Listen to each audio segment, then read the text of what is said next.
Hello, everybody, and welcome back to Just Talking About Sports. I'm Ethan. I'm Matthew. I'm Luca. And Matt, what are we doing today? Talking about sports. Thank you. This is our 25th episode, part 2, as we get into our part 2 of our tier list for the NBA 2020 playoffs, the 22-team playoffs that we started.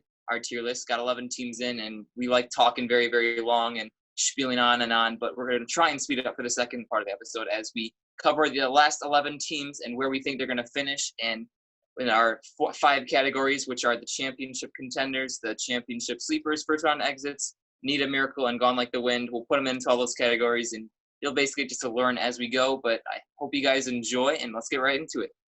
All right. So let's go to Brooklyn. KD said he's not playing, and what's up with Kyrie? Take it away, Matt. Yeah, this team's definitely a first-round exit. The problem here is when KD refuses to play, whether it's that or he's just not ready enough, I think it's because he doesn't want to play. If he played, I think they could beat a team in the first round. They have no chance of doing so now. I think they have literally zero chance. I wouldn't put them in the need a miracle because they're going to make it to the playoffs. But they definitely don't have a chance. Yep, we're on the same page here. You don't have KD. I don't even know if Kyrie's even going to play, but I like what they had to put on at the end of the season, and Karis LeVert and Spencer Dinwiddie, but they don't have what it takes to get past the first round. Simple as that. Yeah, I think that they're perfectly fine. I mean, I think that no matter what players, teams they have on this thing, I think that the Brooklyn Nets are lucky to be in the East, because if they were in the West, they would definitely be one of the worst teams in the conference, because this year is a wait year, a turbulence year, a year to grab another draft pick from the playoffs, hopefully get better in the lottery, because obviously you have two of the best free agents that they won in the offseason. Kyrie played for a bit, but he didn't play the whole season, and obviously Kevin Durant didn't play the whole season. So it's a wait year. I think just because they're in the East, they're still going to make the playoffs, but this is probably going to be the very, very lowest of our first-round exits, because they are just going to suck. Agreed. Wow, nice. Nicely done. All right. Next LA team is the Los Angeles Clippers. All right. Yeah. I'll start off this. All right. I started off with this. This is a championship contender team. They are the most defensively stacked team in the entire NBA. They have players like Kawhi Leonard, Paul George. They have Patrick Beverley, who loves getting into people's faces. They have Lou Williams coming off the bench. They also have, I can't think of his name at the moment. Montrezl Harrell. Thank you, Montrezl Harrell. There you go. The fact that they have all these people coming off the bench, they're just all around one of the great, like, very, very stacked teams. And to me, I think with all the assets that they have, they are a greatly built playoff team. They are built for the playoffs. The regular season, they still below than the Clippers, but the fact that they are a defensive-minded team, I think that this is a smart move by them. I think that the Kawhi and all them will turn it on in the playoffs, and I have them as one of the top favorites for their championship contenders. Well, we're on the same page here, of course. It's not really hard to see where the Clippers are going to go. I mean, like you said, they got a piece in Kawhi Leonard. They got Paul George. They got all these players on the bench like Lou Williams, Patrick Beverley, you name it. This team is a complete team. I understand about the load management during the regular season. We get all that. But this team during postseason time, there is no load management. They're all playing, and this team is a contender. They are going to get to the championship. Wouldn't be surprised if they knocked off the Lakers. I wouldn't be either, but I still think they're not as high up to me as the Lakers. I would say, to me, I think the Clippers have a better chance than the Lakers. You heard it from me first. Yeah. But I think that the Lakers are still the bigger contender than the Clippers. Yeah, like you said, I personally think the Lakers are under more pressure than the Clippers because of LeBron. Yes. That's why. Absolutely. Okay. All right. All right, Do you want to put them in front or behind the Lakers? Let's put them behind. Just as a respect-wise. Don't want to piss people off. Get some Lakers Nation coming at us. But moving on, Matthew's favorite team. I'll let Matthew start off with this one because it's the Denver Nuggets and their whole situation. He knows best. His profile picture on Twitter is the Denver Nuggets logo. He has the Denver Nuggets teams following him on Twitter before he got his account suspended. But We don't talk about that. we don't talk about that, so I'll let Matthew start off with this one. Yeah, all right. 1 second. Making the hat change. See, I told you. There we go. That's what I'm talking about. Yeah, this is an old hat, by the way. It's a throwback. That is an old hat, yeah. This is a throwback. I got this like 7 years ago or something like that. Yeah, this is old. Anyway, the Denver Nuggets, to me, whether you think it's biased or not, are a championship contender. Whether people see it or not, believe it or not, Denver has built a really, really good team. And it's actually a team that I like that's good, so that's also a good place to start. But Jamal Murray, one of the best, I think, in my opinion, the best center in the NBA in Jokic. You have Gary Harris, who hasn't been as great this season, but he's done what he needed to. Will Barton and the power forward duo of Jeremy Grant and Paul Millsap. This team is one of the most deep in the NBA. They've built a successful team that's gone up against the Lakers and won. They have battled toe-to-toe with the Bucks and Clippers. They are ready for whatever challenge they come up against. And although I think they're definitely at the bottom half of this championship contenders, I think they are one, and they need to be recognized as one. The Denver Nuggets. Team that choked against Portland in the playoffs of all teams. But I think that this Denver team has changed. I think that because that loss is going to motivate them, this is going to be their revenge run after that disappointing playoff run that they had, or they had it in Game 7 against Portland, but just couldn't finish it out. I think that the Denver Nuggets are a better team. I'll make Matthew or basically fuel his ego. I think that this Denver team can be a championship contender team. They're definitely not as high tier as these Bucks, Lakers, and Clippers, but I think that they have a good chance to make the playoffs. I mean, if Denver was in the East, they would definitely be in that top 2 seeds, in my opinion. But since they were in the West, they're this 3rd seed. They're below the Lakers and the Clippers, so I put them in the championship tier, but keep them below, obviously, the Clippers and the Lakers. Well, obviously, if they were in the East, you would have a large margin of error, obviously. But yeah, I gotta say something for the Nuggets to go from what happened to them last year against Portland to what this is right now. You see an opposite, right? Denver's right where they want to be. Portland's on the opposite side. I gotta say, I'm very impressed with this Denver team, what they have built. They're definitely in the lower half of the championship contender, unfortunately, because I don't see them getting to the championship, but they are a championship contender at the exact same time. That's the thing. Like Matt, like you said, all those players, they are very all impressive. I got to say what Arturas Karnisovas has done there in a matter of time there is impressive. This team has shown they can overcome obstacles. They've beat the Clippers and the Lakers. The only thing now they have to do is just prove they can beat them in the postseason, and there you go. That's a championship contender. Indeed. I think put them there. Put them behind. And then, there we go. Phoenix Suns. Ugh. Are we allowed to skip this one? Like, There's we not. need I got stuff to say. I got stuff to say. If you are an NBA fan, plain and Yep. simple, I'm just going like this. If you are an NBA fan, I don't care if you're a Phoenix fan. There are 22 teams in this playoff. Give me a reason why the Suns are a team that you want to watch. One. Give me one. I don't care that you're a fan. I don't have a reason. You don't want to watch Phoenix. Nobody cares. Booker and Ayton are nothing compared to some of these teams. Hell, even the Spurs got a chance to beat them, and they only have DeRozan. Nobody cares about this team. They are so out of it. I don't know why they're in it. Forget they ever existed. Move on. Throw them out of this. Oh, my God. I love that. I love that. Unfortunately, guys, that is true. I don't want to watch the Phoenix Suns either. Unlike Matt, I'll give them a little credit here, what they've done throughout the season. I'm not saying they're going anywhere. But they got to say, they have the youngest team in the NBA. To have the youngest team in the NBA, that is a bit hard to do.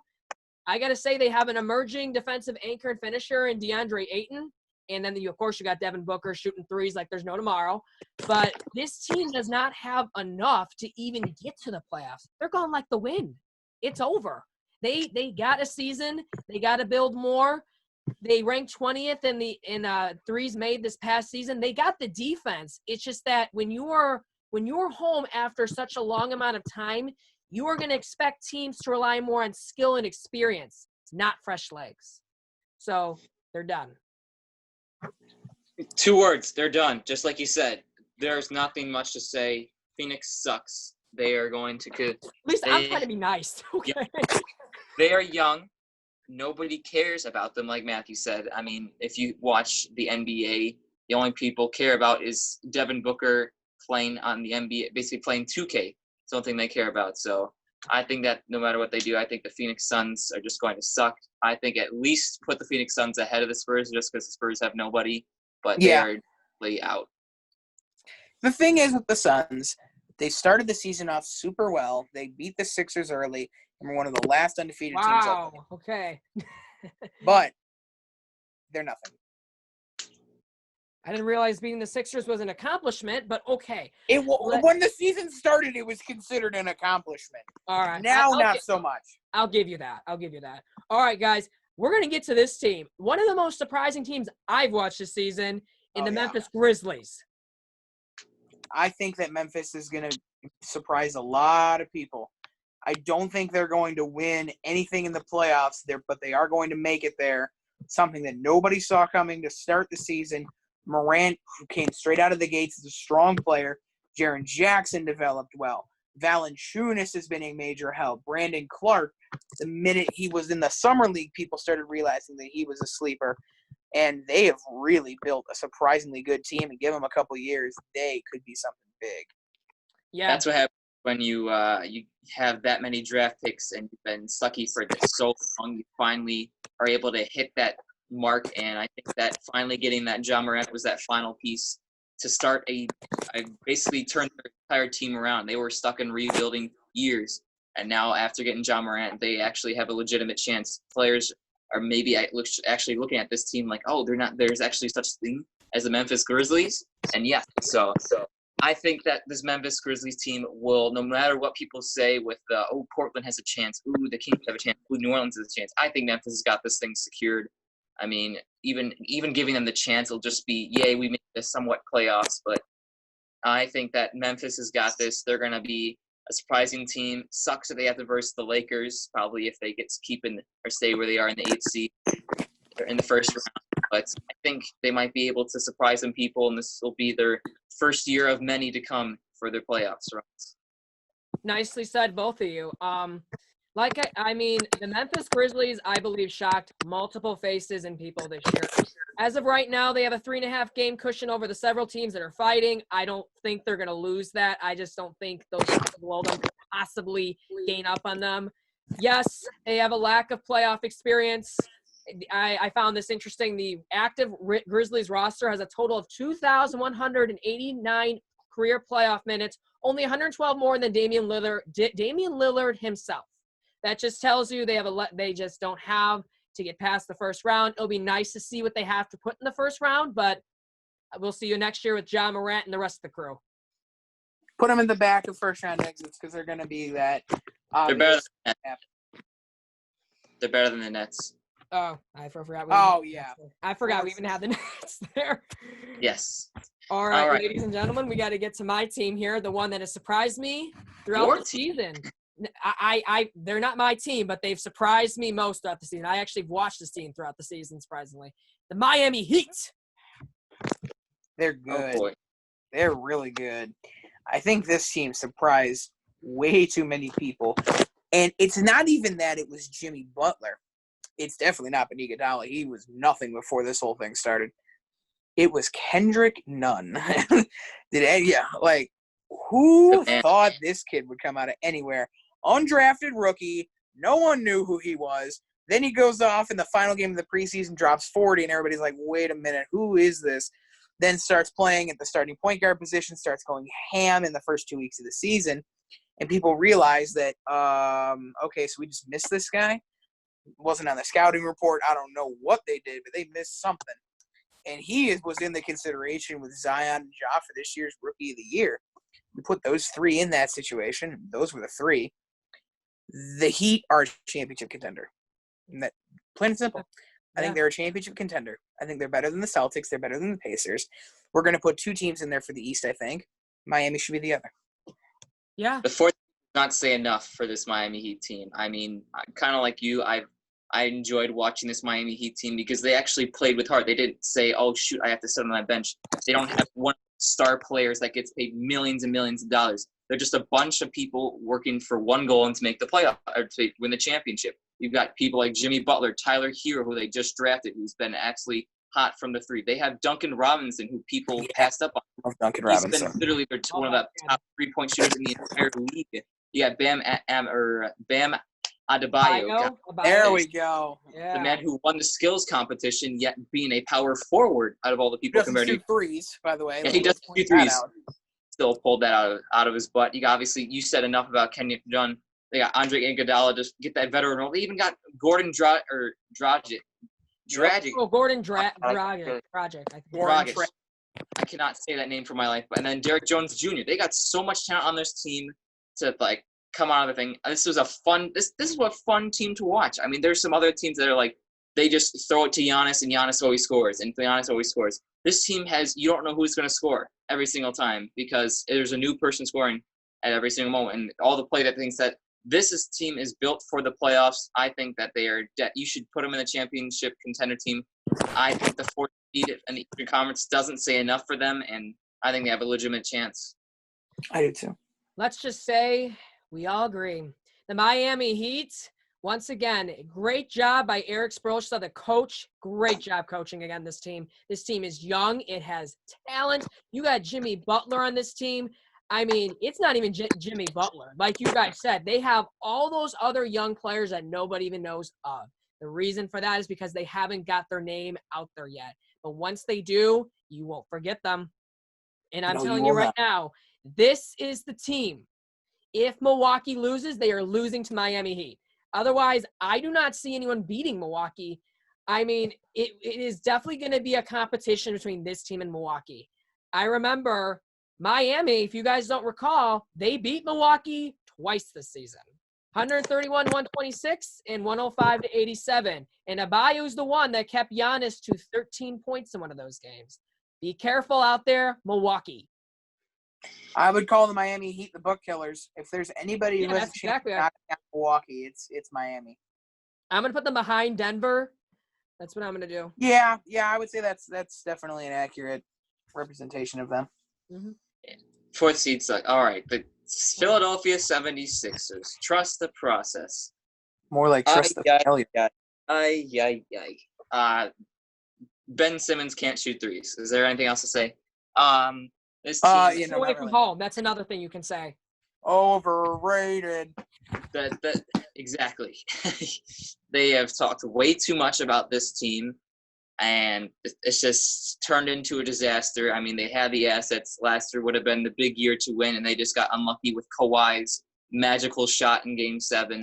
They would, if that never went in, Philadelphia 76ers probably had a legitimate chance to continue their run to the championship. But I think the 76ers team this year, at least, does not whatsoever. They are a first-round exit or at the very least, or at the very most, a sleeper team. But that's just giving way too much to them. That's if the ESPN analysis, people who just constantly keep talking about them, put them in the first-round exit. I don't think there's anything else better to say about this team.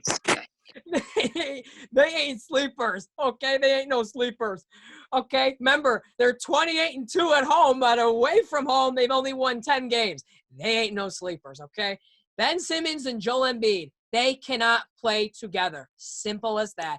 Joel Embiid is the same one when he returned to Toronto, scored 0 points in 31 minutes. This team is done. I don't want to hear about this team. The hype is ridiculous. Goodbye, Philadelphia. This is literally something that that proves height is just a number. And people can talk about height all they want. Houston, as much as I hate the fact they have a 6'5" center, it was working. Yeah, it was. The Sixers, with a 6'10" point guard, suck. They have done nothing productive at all season because they can't get their two guys on the same page. Jimmy Butler they needed to keep around, and with him not being there, it effectively diminished a true option that they had. Now that he's gone, this team has nowhere to go with no direction. It's like just a wild horse running around with blinders, not only covering the sides but covering the front. It's just going, rah, just running around everywhere with no hope to see anything. The Sixers are going out first round, whether it's to the Celtics, whether it's to the Pacers, the Heat, the Bucks. I don't care. They have no chance of keeping up with the 4 teams that we have above the first round exits, not going in the first rounders, behind OKC, behind Houston. Nicely said. I agree with that. In fact, I even may put them behind the Mavericks. I never really had hope in the 76ers simply because the Mavericks have proven they can work together. Philadelphia has not. It's been fine. I have no argument with that. That's true. Put them behind there. We'll anger the 76ers fans. Good. I don't care. Philly has to prove themselves. They actually want to prove to me that they're a good team. They have to win the first round, which I don't think they're going to do. All right. Enough with Philadelphia. I need to make myself feel a little bit better. Canada, last year's champions in Toronto. This team is a sleeper. No Kawhi, no problems, right? At least not right now.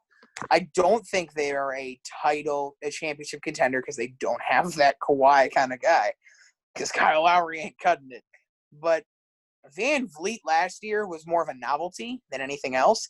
He's proven how legit of a scorer he can be and how legit of a player he can be this year. And I think that Van Vliet deserves a lot more credit than he receives. And Siakam has really came out of nowhere. 2 years ago, he was a guy on the bench playing 10 minutes a game. Now he's their superstar that they rely on. They are a sleeper. I think they're better than both the teams we have in the sleeper category already, to be completely honest with you. And I think that they are going to be a problem for whoever they go up against. You guys do not give enough credit to this Toronto team. They just won the championship. Yeah, they lost Kawhi, but they still have every other asset they had on the entire team. They beat the Warriors, for gosh sake, when they had the player. I mean, yeah, they really want to talk about who the Warriors had, though, at that time. Let's be real. They won because they didn't have Durant and they didn't have Curry. That's the only reason they won. No, they had Curry. They didn't have Clay. Oh, Clay. Yeah. Sorry, my bad. Clay. But I think that this team is definitely better than people talk about. I think they'll give them a top sleeper or at the very most put them in the championship contending team because people forget Nick Nurse is literally one of the top coaches in the league. I was watching a video last night when they were talking about how they were down 23 points against the Mavericks and they had the biggest comeback in 9 years just because Nick Nurse changed up the defense. And that shows that they are able to work together. They have the chemistry. They play very, very well together. And losing one player does not always mean they're done for. And that's why I think it was people that gave up on the team so early just because Kawhi left. But I think that this team is still very decent. They are only 4 games back, I think, from or actually, let me do the math. They're 7 games, but from Milwaukee. But that's the East. I still think that they're pretty decent. Put them at the top of the sleepers. Make me happy because this team still has something to prove. Yeah, I'll make you happy. They are a top sleeper. I mean, how could you deny the talent that they still have despite not having Kawhi? I mean, this team, they have basically the same team as last year, like you guys said. They are still impressive. They do not have that one piece, though, to get to the championship, and that was Kawhi. They don't have that now. Miami, Milwaukee, whoever you want to call it, they will beat them. It's just that plain and simple. They won 4 into the suspension. I get that, but they do not have that one piece that will get them over the hump. I still think still filled the void very well once Kawhi was coming, or at least Norman Powell coming off the bench when Kawhi had to sit. I think he still played very well, but for now we'll just put him in the sleepers. I still think they have a chance for the championship, though. Yeah, you never know. That's why we call them sleepers. They could surprise us.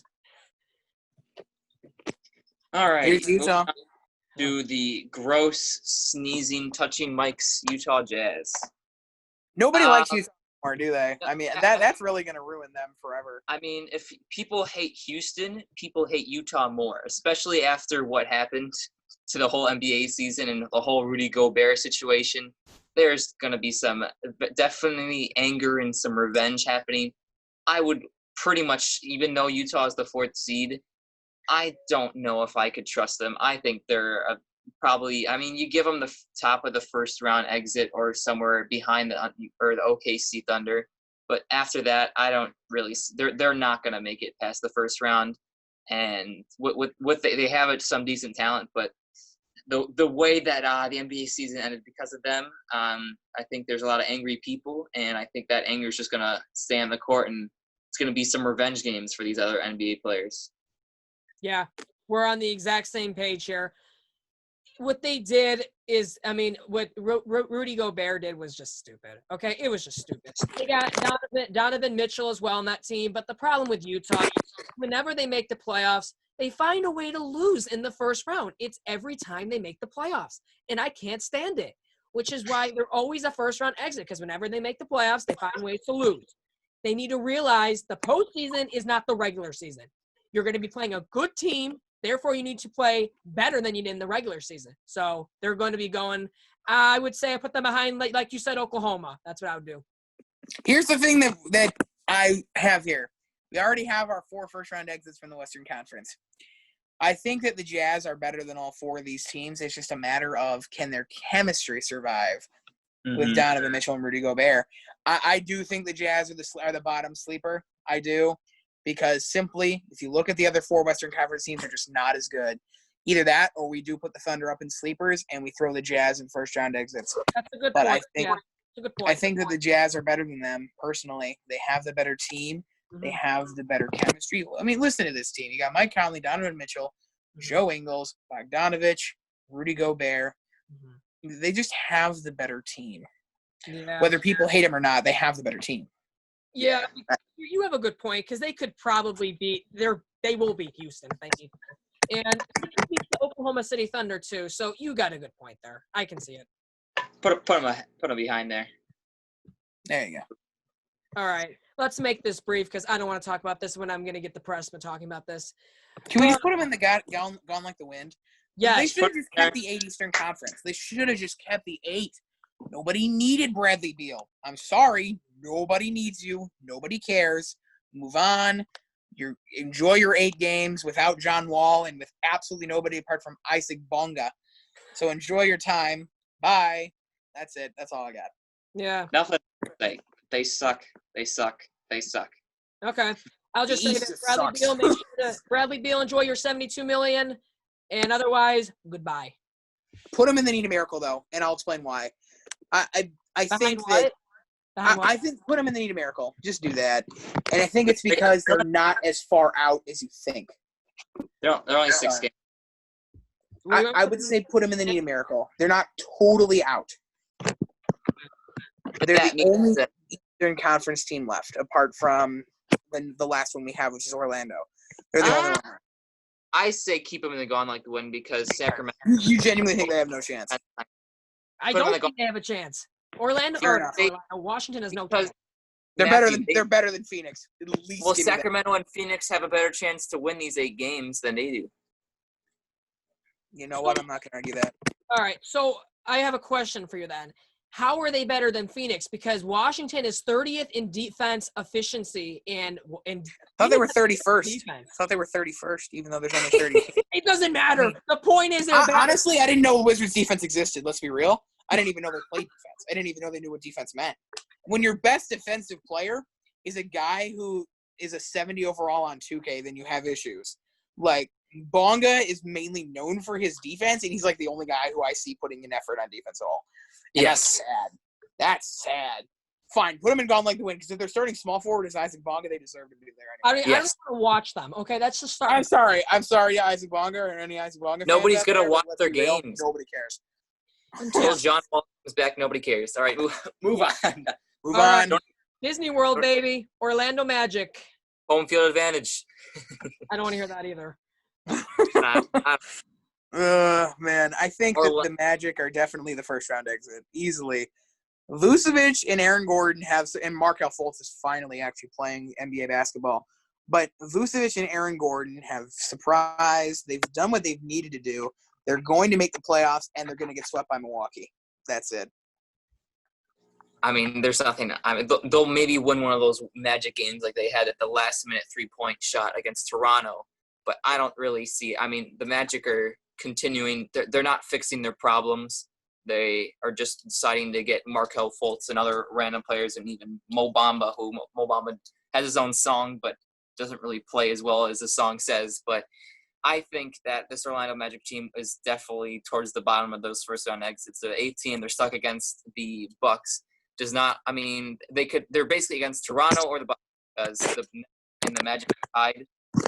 And I think neither of those teams have any sort of chance to make it. So, I mean, you can maybe put the Nets in front of them just for make the Nets people happy. But I think that those two teams are probably on the most equal level because there's no chance that they're going to make it. Listen here, Orlando's been bad for so long. We all know it. They've been horrible. I think the last time they were relevant was the Dwight Howard era, for God's sake. I don't know. That was definitely the last time they were relevant. Yeah, I don't remember them being relevant before then anyway.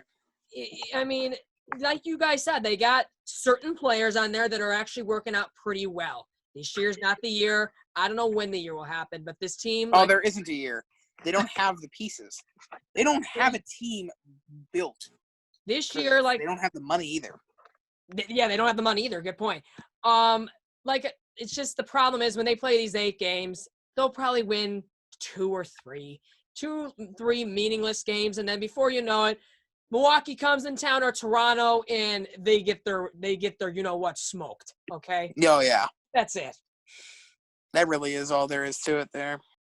I hope you guys enjoyed this 25th episode, part 2 of our Just Talking About Sports. I hope y'all enjoyed. Make sure you guys like and subscribe because we're trying to make sure people start watching our videos, trying to make it more entertaining as possible. Show us some love if you guys enjoy this content. But I hope you guys enjoy it, and I'll see you guys next time. Later, everybody. Later.